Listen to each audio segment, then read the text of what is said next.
नमस्कार दोस्तों, आज की क्लास में फिर से आपका एक बार स्वागत है। और आज भी दोस्तों हम अपनी डीपीएसपी की क्लासेस को ही कंटिन्यू करेंगे और आज का हमारा टॉपिक रहेगा आर्टिकल 40। तो चलिए स्टार्ट करते हैं आज की क्लास को।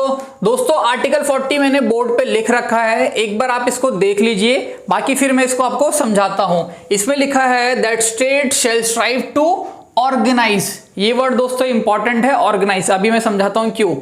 Organize and empower panchayats and give them such necessary powers to help them function as units of self government। अब दोस्तों ऑर्गेनाइज शब्द यहाँ पे इंपॉर्टेंट क्यों है? देखिए जो आर्टिकल 40 है ये कहाँ पे लिखा है दोस्तों? हमारे संविधान में लिखा है, कॉन्स्टिट्यूशन ऑफ इंडिया में ये आर्टिकल लिखा हुआ है। एंड ये जो कॉन्स्टिट्यूशन है ये बनाने को नहीं बोल रहा, क्योंकि हमारे देश में दोस्तों पंचायत पहले से था। कॉन्स्टिट्यूशन सिर्फ इतना कह रहा है कि ऑर्गेनाइज कर दीजिए, मतलब पंचायत को बनाने के लिए नहीं कह रहा, कह रहा है कि ऑर्गेनाइज कर दीजिए। क्योंकि हमारी कंट्री में दोस्तों पंचायत बहुत पहले से, जब हमारा देश आजाद हुआ था उससे भी पहले से हमारे देश में पंचायती राज सिस्टम चलता रहता है। कहीं पे ग्राम सभा कहते थे, कहीं पे सिर्फ सभा कहते थे, आपको पता है ये बात। इसलिए जो हमारा संविधान है ये कहता है हमारी गवर्नमेंट से कि पंचायत को एक सिस्टमेटिक तरीके से बना दीजिए, मतलब ऑर्गेनाइज कर दीजिए, ठीक है। प्लस उनको इतनी पावर दे दीजिए कि वो एक तरह से सेल्फ गवर्नमेंट के तौर पर काम कर सकें। यानी कि सबसे पहला काम ऑर्गेनाइज कर दो, एक सिस्टमेटिक तरीके से पंचायत को बना दीजिए, मतलब बना दो। एंड उसके बाद बनाने के बाद उनको क्या कर दो, पावर दे दो, ताकि वो खुद से काम कर सकें, सेल्फ गवर्नमेंट। एंड दोस्तों ये जो सेल्फ गवर्नमेंट का आइडिया है ये किसका आइडिया था? गांधी जी का आइडिया था। एंड इसीलिए दोस्तों इसे कहते हैं गांधीयन प्रिंसिपल। डीपीएससी में दोस्तों ये चीज बहुत इंपॉर्टेंट है, एग्जाम में पूछा जाता है कि आर्टिकल 40 सोशलिस्टिक प्रिंसिपल पे बेस्ड है, लिबरल पे बेस्ड है या फिर गांधीयन पे बेस्ड है। तो आंसर आपको टिक करना है गांधीयन प्रिंसिपल पे आर्टिकल 40 बेस्ड है। बाकी सारे आर्टिकल्स भी दोस्तों आपको पता होने चाहिए, हर क्लास में हम उसको डिस्कस करेंगे, ठीक है। ये हो गया गांधीयन प्रिंसिपल, ऑर्गेनाइज करना है पंचायत को ताकि वो सेल्फ गवर्नमेंट के तौर पे काम कर सके। ये थी दोस्तों एसएससी लेवल के एग्जाम की बात। अब चलिए यूपीएससी एंड पीसीएस लेवल से इस आर्टिकल को समझने की कोशिश करते हैं, क्योंकि दोस्तों वहां पे तो आंसर राइटिंग के लिए क्वेश्चन पूछे जाते हैं एंड क्वेश्चन पूछे जाते हैं आंसर राइटिंग के लिए। प्लस दोस्तों जो यूपीएससी एंड पीसीएस के क्वेश्चंस एमसीक्यू वाले भी होते हैं ना, उसमें भी आपको कॉन्सेप्ट पता होना चाहिए, क्योंकि उसके ऑप्शंस बहुत डिफिकल्ट होते हैं। अगर आपका कॉन्सेप्ट क्लियर नहीं है तो फिर आपके आंसर गलत हो जाते हैं। तो दोस्तों अभी हम बात कर रहे थे गांधी जी की। तो गांधी जी का दोस्तों आपने सुना होगा एक होता है स्वराज मॉडल। ये काफी फेमस मॉडल है गांधी जी का, जिसे कहा जाता है स्वराज मॉडल। स्वराज का मतलब आपको पता है एक तरह से सेल्फ हो गया, ठीक है। तो इसमें इन्होंने 3 पॉइंट बोले थे। पहला पॉइंट क्या है? दैट सेल्फ रूल, ठीक है। अब सेल्फ रूल से मतलब इनका गवर्नमेंट का नहीं है, सेल्फ रूल का मतलब है एक इंडिविजुअल से, पर्टिकुलर व्यक्ति से, कि वो अपने माइंड एंड बॉडी को कंट्रोल रख सके एक तरह से। मतलब आप मेडिटेशन कह लीजिए या फिर बस इतना समझिए कि अपने माइंड को जो कंट्रोल कर सके, यानी कि अपने आप को जो खुद से रूल कर से, वो इसमें एक पॉइंट आता है। किसका पॉइंट है दोस्तों? ये स्वराज मॉडल का। स्वराज मॉडल का दूसरा पॉइंट क्या है? दूसरा पॉइंट इसमें है दोस्तों कि गांधी जी बोलते थे, सबसे पहला है खुद पे रूल करो, ठीक है। दूसरा बोलते थे अगर कोई बाहर की पावर्स है, जैसे ब्रिटिशर्स थे वहां पे, ठीक है, हमारे मतलब जब देश आजाद हुआ इससे पहले यहाँ पर कौन राज कर रहा था दोस्तों? ब्रिटिशर्स। तो गांधी जी बोलते थे कि कोई भी एलियन पावर, एलियन का मतलब कोई भी जो बाहर की पावर है, उनको नहीं रहने देना चाहिए हमारे देश में, उनको यहाँ से मार के भगा देना चाहिए। मार के इन द सेंस कि मतलब उनको भगा देना चाहिए यहाँ से। वैसे मारने वाला नहीं, गांधी जी आपको पता है बहुत ही पीसफुल व्यक्ति थे। देन दोस्तों तीसरा पॉइंट, स्वराज मॉडल का तीसरा पॉइंट दोस्तों जो आता है वो हमारे लिए इंपॉर्टेंट है। यहाँ पे दोस्तों आ जाता है ग्राम समाज का। ग्राम का मतलब हो गया एक तरह से विलेज की बात दोस्तों हम करेंगे, Gram Swaraj model, Gram Swaraj village model, ठीक है। एंड अगर हम आर्टिकल 40 की दोस्तों बात कर रहे हैं तो हमारे लिए ये वाला पॉइंट इंपॉर्टेंट हो जाता है, ठीक है। ये दो तो आप इग्नोर कर देंगे तो चलेगा, बट हम इस आर्टिकल से कनेक्ट करेंगे गांधी जी के ग्राम स्वराज विलेज मॉडल को, ठीक है। अब दोस्तों इसको समझने से पहले बस आप पहले एक चीज याद रख लीजिए कि इस ग्राम स्वराज विलेज मॉडल, अभी इसके पर हम दोबारा आएंगे। इससे पहले मैं आपको एक चीज समझाता हूं जो कि शायद आपको पता भी हो, या अगर थोड़ी बहुत आपको अगर कंफ्यूजन होगी तो वो भी अभी दूर हो जाएगी। दोस्तों डेमोक्रेसी आपको पता है क्या होता है? लोकतंत्र का मतलब क्या है? Rule by the people, for the people end of the people, यानी एक तरह से जनता के द्वारा कानून बनाया जाता है एंड उसको फॉलो कौन करता है, जनता ही उसको फॉलो भी करती है, ठीक है। अब डेमोक्रेसी दोस्तों दो टाइप की होती है, एक होती है डायरेक्ट डेमोक्रेसी। डायरेक्ट का मतलब डायरेक्ट जनता का रोल होता है उसके अंदर, कोई भी डिसीजन मेकिंग पावर किसके पास होती है वहां पर, डायरेक्टली जनता के पास, यानी वहां के जो लोग होते हैं। अगर हम भारत की बात करें तो भारत में दोस्तों इनडायरेक्ट को फॉलो किया जाता है। अभी हम समझते हैं कैसे। अब डायरेक्ट का मतलब दोस्तों एक तरह से हो गया, अगर कोई कानून बनाना है, ठीक है, मान लीजिए कोई एक छोटा सा देश है एंड इसके अंदर 5000 लोग रहते हैं, ठीक है, तो यहां पर अगर एक कोई कानून बनाना है तो डायरेक्ट की अगर हम बात करेंगे तो क्या होगा, ये 5000 जो लोग होंगे इसमें जो भी एलिजिबल होंगे, मतलब 18+ वाले, एक तरह से वो सारे के सारे आपस में बैठेंगे, मीटिंग करेंगे एंड फिर वो कानून बनाएंगे, ठीक है। मतलब एक तरह से डायरेक्ट पार्टिसिपेशन हो रहा है वहां की जनता का, तो इसलिए इसे कहते हैं डायरेक्ट। अब दोस्तों डायरेक्ट का मतलब एक तरह से क्या हो गया कि जनता ने खुद कानून बनाया, एक तरह से खुद को गवर्न कर रहे हैं, यानी कि सेल्फ रूल वाली बात आ गई यहाँ पे। जो गांधी जी का तीसरा पॉइंट था ना कि ग्राम स्वराज सेल्फ रूल वाला मॉडल जो विलेज का था, ठीक है, तो यहाँ पे हो गया सेल्फ रूल। अब अगर बात करें इनडायरेक्ट की, आपको पता है हमारा भारत देश है, इसकी आबादी बहुत ज्यादा है, 130 करोड़ के आसपास दोस्तों हमारी जनसंख्या है। एंड इतने लोग दोस्तों एक साथ मिलके किसी कमरे में बैठ के मीटिंग तो कर नहीं सकते कि अगर मान लो हमारे लिए कोई कानून बनाना है तो जितनी भारत की जनता है वो सारी की सारी एक कमरे में बैठे किसी हॉल के अंदर फिर कानून बनाए, तो ये तो दोस्तों इतनी बड़ी जनसंख्या के देश में पॉसिबल नहीं है। इसलिए हम क्या करते हैं, हम इलेक्शन करवाते हैं। क्या करवाते हैं दोस्तों, इलेक्शन करवाते हैं एंड फिर अपने रिप्रेजेंटेटिव्स को भेजते हैं, अपने जो प्रतिनिधि होते हैं उनको हम भेजते हैं कानून बनाने के लिए। यानी कि एंड कानून किसके लिए बनता है दोस्तों, हमारे लिए ही बनता है। जो हम रिप्रेजेंटेटिव भेजते हैं इलेक्शन के थ्रू, वो कानून बनाते हैं एंड फिर उसी कानून से हमें गवर्न किया जाता है। यानी कि एक तरह से इसको भी आप सेल्फ रूल कह सकते हैं, बट ये इनडायरेक्ट है। इसे आप दोस्तों सेल्फ रूल में वैसे ना ही इंक्लूड करें तो ज्यादा सही है, क्योंकि ये इनडायरेक्ट वाला है, ठीक है। अब एक क्वेश्चन मैं आपसे पूछता हूं कि जो गांधी जी का वो था दोस्तों third point, that is Gram Swaraj model, तो गांधी जी किसको एक तरह से इन दोनों में से किसको चाह रहे थे कि हमारे देश में डायरेक्ट हो या इनडायरेक्ट हो। ग्राम स्वराज मॉडल से अगर हम बात करें तो आप किसको चुनेंगे दोस्तों, एक बार आप पहले खुद से सोचिए, क्योंकि यूपीएससी में या पीसीएस में दोस्तों डिस्क्रिप्टिव में इस टाइप का मान लीजिए क्वेश्चन आ गया कि गांधी जी के ग्राम स्वराज मॉडल से आपका क्या मतलब है, गांधी जी किसको एक तरह से कौन से वाले मॉडल को चूज करना चाहते थे, डायरेक्ट को या इनडायरेक्ट को, ठीक है। डायरेक्ट में दोस्तों ज्यादा आसान है क्योंकि सेल्फ रूल डायरेक्ट जनता खुद से करती है, एंड ग्राम स्वराज का मतलब भी एक तरह से सेल्फ हो गया। तो आप ये बताइए कि गांधी जी क्या चाहते थे इस टाइम पे, ये अगर आपको एक क्वेश्चन दे दूं मैं लिखने के लिए तो आप इसमें क्या लिखेंगे, तब तक आप सोचिए दोस्तों, फिर मैं आपको ये समझाता हूं। अब दोस्तों आपको एक एग्जाम्पल के थ्रू समझाता हूं कि गांधी जी क्या चाहते थे उस टाइम पे, मतलब उन्होंने ऐसा क्यों बोला आर्टिकल 40 में कि एक ऐसी चीज होनी चाहिए जिसे कहा जाता है पंचायत, एंड उनको इतनी पावर दे दी जाए ताकि वो खुद से सेल्फ गवर्न कर सके अपने आप को, ठीक है। अब मान लीजिए दोस्तों एक गांव है छोटा सा, ठीक है, एक विलेज है हमारे भारत देश का, एंड इस विलेज में एक व्यक्ति रहता है, ठीक है, ये व्यक्ति है दोस्तों। अब क्या हुआ कि इसकी समस्या है कि इसके घर में पानी नहीं आ रहा, ठीक है, यानी कि इनके जो घर है हर घर जल मतलब हर घर नल से जल। अभी मोदी जी की नई योजना है ना दोस्तों, तब तक ये योजना सपोज नहीं आई थी, ठीक है, तो इनके घर से पानी नहीं आ रहा, ठीक है, नल से पानी नहीं आ रहा, ये इनकी समस्या है। जो गांव के व्यक्ति हैं इनकी क्या समस्या है कि इनके घर में पानी नहीं आ रहा, ठीक है।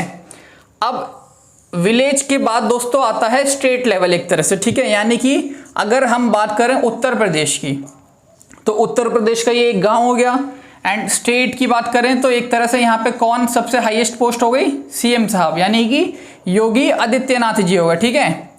तो क्या हुआ, इनको पता चला, भाई साहब को जो गांव में रहते हैं इनको पता चला कि यूपी में इलेक्शन होने वाले हैं, तो इन्होंने बोला कि अब मैं योगी जी को वोट करूंगा ताकि मेरे घर में पानी आ जाए, ठीक है। तो क्या होता है, योगी जी को ये वोट करते हैं, एंड फिर जब योगी जी इलेक्ट होकर आते हैं तो वो क्या काम करवाते हैं, वो दोस्तों रोड अच्छी करवा देते हैं, ठीक है। उसके बाद दूसरा काम वो करवाते हैं कि इंफ्रास्ट्रक्चर बाकी भी अच्छा करवा देते हैं, ठीक है। उसके बाद वो क्या करते हैं, हेल्थ सेक्टर में बहुत ध्यान देते हैं, वहाँ के जो हॉस्पिटल वगैरह हैं उसमें सुधार करते हैं, लॉ एंड ऑर्डर को संभालते हैं, मतलब काफ़ी सारे इंप्रूवमेंट करते हैं जब वो सीएम बन के आते हैं। बट जो ये व्यक्ति है जो इस गांव में रहता है, उसको इन चीज़ों से क्या मतलब, उसको तो ये मतलब है कि उसके घर से पानी नहीं आ रहा, एंड इसलिए इस बंदे ने वोट किया योगी जी को, ताकि योगी जी इसके घर क्या पहुंचा दें, पानी पहुंचा दें। ठीक है, तो ये भाई साहब हो गए नाराज कि यार ये तो गलत बात है, मैंने वोट दिए एंड योगी जी मेरे ऊपर ध्यान ही नहीं दे रहे। ये योगी जी से बोलते हैं, योगी जी हम मेरे घर में पानी नहीं आ रहा, मैंने आपको वोट इसलिए दिया था ताकि पानी मेरे घर में आ सके। फिर योगी जी बोलते हैं कि देखो रोड भी इंपॉर्टेंट है, इंफ्रास्ट्रक्चर भी इंपॉर्टेंट है, हेल्थ भी इंपॉर्टेंट है, लॉ एंड ऑर्डर भी इंपॉर्टेंट है, आपका पानी भी इंपॉर्टेंट है, बट अभी के लिए ये चीज़ें ज़्यादा इंपॉर्टेंट है, आपका नंबर आएगा बट थोड़ा लेट आएगा। ठीक है, अब दोस्तों क्या हुआ कि जब स्टेट पे इनकी बात नहीं बनी, तो आपको पता है कि स्टेट के बाद कौन सी गवर्नमेंट होती है, यूनियन लेवल पे एक गवर्नमेंट होती है। ठीक है, तो क्या हुआ, इन भाई साहब को फिर से पता चला कि अब यूनियन लेवल पे इलेक्शन हो रहे हैं, यानी प्रधानमंत्री पद के लिए। ठीक है, तो ये खुश हो गए कि चलो अब नरेंद्र मोदी जी को वोट करते हैं। तो इन्होंने बीजेपी को वोट किया एंड मोदी जी को क्या बना दिया, मोदी जी को इन्होंने बना दिया प्रधानमंत्री। एक तरह से मोदी जी को इन्होंने बना दिया प्रधानमंत्री। तो फिर से इनकी समस्या वही है कि इनके घर में पानी नहीं आ रहा, तो ये वापस से इनसे उम्मीद करते हैं। बट जैसे ही मोदी जी प्राइम मिनिस्टर बनते हैं, उनका फोकस पानी नहीं, उनका फोकस और बड़ी बड़ी चीजें हैं कि 5 ट्रिलियन एक तरह से इकोनॉमी बना देनी है हमारी, 5 बिलियन मतलब 5 डॉलर ट्रिलियन इकोनॉमी बनाने है। ठीक है, उसके बाद उनका फोकस था हेल्थ सेक्टर पे बहुत अच्छे से ध्यान देना है, उसके बाद उनका फोकस है एजुकेशन पे ध्यान देना है। तो बड़े बड़े फोकस है उनके भी। ठीक है, इनका जो पानी वाला इशू है ये छोटे लेवल पे सिर्फ इनके घर में है। तो क्या हुआ, फिर से इनकी उम्मीद खराब हो गई। इन्होंने बोला कि मोदी जी ने भी क्या किया, इनकी बात नहीं सुनी, इनको इन चीज़ों से मतलब ही नहीं कि मोदी जी इतने अच्छे से काम कर रहे हैं, हेल्थ एजुकेशन, फिर योगी जी ने किया रोड इंफ्रास्ट्रक्चर हेल्थ, इनको इससे मतलब ही नहीं। इनकी समस्या है कि मैंने वोट दिया, मेरे को पानी नहीं मिला। तो गांधी जी को दोस्तों ये बात समझ आ गई। गांधी जी ने बोला ये सारी चीज़ें क्यों हो रही हैं, क्योंकि ये जो जनता है और ये जो सीएम साहब एंड पीएम साहब हैं, इनके बीच में एक बहुत बड़ा डिस्कनेक्ट है, यानी डिस्कनेक्शन है दोस्तों। आप कह सकते हैं कि आपको पता है ये बेचारे एक गांव में बैठे हुए हैं एंड योगी जी लखनऊ में बैठे हुए हैं एंड उसके बाद मोदी जी दिल्ली में बैठे हुए हैं, तो इनसे ये बहुत दूर हैं। आपस में इनका क्या है दोस्तों, एक डिस्कनेक्शन है, एंड डिस्कनेक्शन है, इसी वजह से इनकी प्रॉब्लम सॉल्व नहीं हो पा रही। तो जो गांधी जी हैं, हमारे महात्मा गांधी जी, उन्होंने क्या बोला, उनको ये चीज समझ आ गई कि ऐसा कुछ करना पड़ेगा जिससे कि इनके आसपास के एरिया में कुछ ऐसे लोग हों जो इनसे कनेक्ट हो पाए एंड इनकी प्रॉब्लम को सॉल्व कर सके। इसलिए दोस्तों गांधी जी ने आइडिया दिया कि पावर को ट्रांसफर कर देना चाहिए थोड़ा सा, मतलब थोड़ा सा इन द सेंस कि जैसे इनकी अगर पानी की समस्या है, तो अगर इनके एरिया में पंचायत जैसा एक सिस्टम बना दे, मतलब प्रॉक्सीमेट का दोस्तों क्या होगा, इनका नियर बाय एरिया। ठीक है, प्रॉक्सीमेट ट्रांसफर ऑफ पावर आप कह सकते हैं इसे।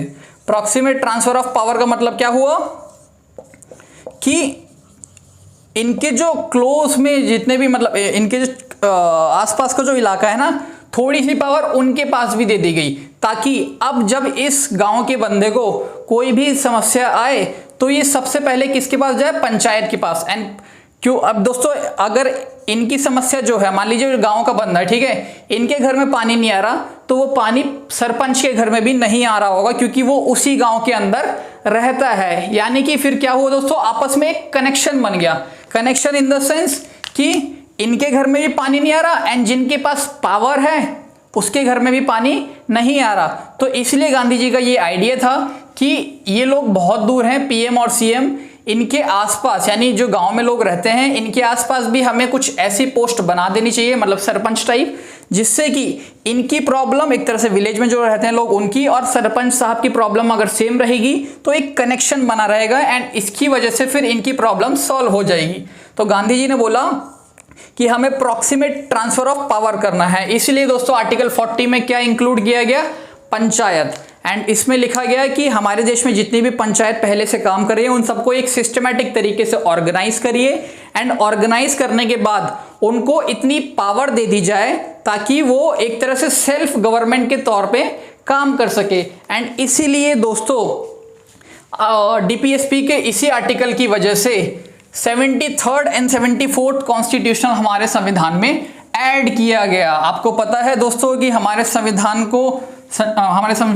में संशोधन किया गया था 91-2 के आसपास या 93 के आसपास, 90s में ही था दोस्तों, बट जो मेन इसमें अमेंडमेंट का नाम है वो है 73rd एंड 74th। इसकी वजह से ही दोस्तों हमारे देश में क्या आया, पंचायती राज सिस्टम, पंचायती राज इंस्टीट्यूशन बोलते हैं, पंचायत आया एंड म्युनिसिपैलिटी आया। ये दोनों क्या है दोस्तों, ये थर्ड लेवल ऑफ गवर्नमेंट है। थर्ड लेवल से क्या मतलब हो गया कि अब ये लोग लोकल जो मतलब जनता होती है उनके आसपास इनको ये उन्हीं के आसपास रहेंगे एंड इनके पास इतनी पावर होगी कि वो छोटे छोटे इश्यूज उनके सॉल्व कर सकें। वो बोला है ना उस आर्टिकल की हमने लाइन देखी थी कि उसमें नेसेसरी पावर उनको दे दी जाए ताकि वो अपने आप को सेल्फ गवर्न कर सकें।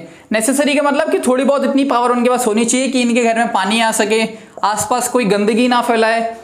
आपने सुना है ना दोस्तों, मतलब म्युनिसिपैलिटी अगर दिल्ली की बात करें तो एनडीएमसी है, new Delhi municipal corporation, then SDMC south Delhi. अब तो दोस्तों इन सबको मर्ज करने वाले हैं, बाकी सबका अलग अलग म्युनिसिपैलिटी है, ठीक है। तो ये क्या है, जनता से डायरेक्टली कनेक्टेड है। जो भी हमें समस्या होती है एनडीएमसी में कंप्लेन करते हैं, एनडीएमसी उस इश्यू को रिजॉल्व कर देती है। ऐसे ही दोस्तों गाँव के लोग किसके पास जाते हैं, पंचायत में जाते हैं, यानी सरपंच साहब के पास जाते हैं एंड सरपंच साहब उनकी सारी बातें सुनते हैं, उनकी समस्याएं सुनते हैं, फिर उस पर एक्शन लेते हैं। तो दोस्तों इसलिए हमारे देश में ये आर्टिकल मतलब इस आर्टिकल के हिसाब से इसलिए हमारे देश में पंचायती राज सिस्टम बनाया गया। अब देखिए दोस्तों, अगर हम एसएससी की तैयारी करें, मतलब ग्रुप सी या ग्रुप डी के एग्जाम की तैयारी करें, तो हमारे लिए बस इतना इंपॉर्टेंट है कि आर्टिकल 40 में पंचायत से रिलेटेड बात दे रखी है एंड ये गांधीयन प्रिंसिपल पे बेस्ड है।